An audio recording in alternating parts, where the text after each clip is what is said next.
कि हमने 10 रुपए कीमत उसकी कम कर दी है। आप खुद सोचें, क्या तोहफा नहीं है उनकी तरफ से?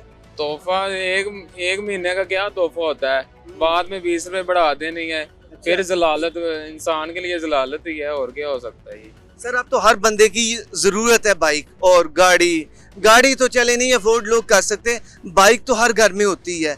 तो पेट्रोल महंगा होगा, कैसे काम चलते हैं महंगे पेट्रोल में?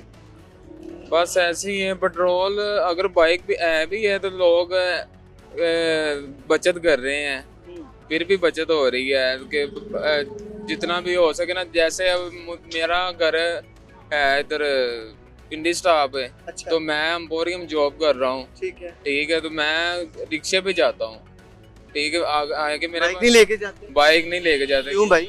नहीं, अफोर्ड नहीं कर सकता मैं, इतना पेट्रोल नहीं कर सकता मैं ना।